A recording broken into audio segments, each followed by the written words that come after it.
Hello guys, magpapalit po tayo ng oil seal ng dito sa sigunyal. Ito po yung pulley dito po. Babaklasin po natin itong pulley. Ayan, natanggal na po yung ilsip at saka yung radiator wala na, nakalas na po kasi ayan o, naglalawa na po yung langis. Ayan o, yan, kaya kailangan napalitan yung oil seal. Ngayon tatanggalin na po namin yung pulley. Okay, dali lang ha. Ayun guys, pipitihin lang po natin yung yung makina para mabaklas po yung nut na malaki, kasi masyado pong matigas yan pagka mano-mano.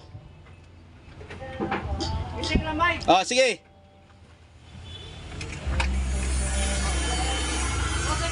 Sige. Hop! Okay na. Okay. Lipin natin guys kung talaga bang natanggal. Yeah. Cambio. Okay, natanggal na guys. Ayan, umikot na. Okay. Hanggang dito na lang po muna. Kasi mahirap pong humawak ng cellphone pag walang tagahawak. Ako rin po gumagawa. Bye bye.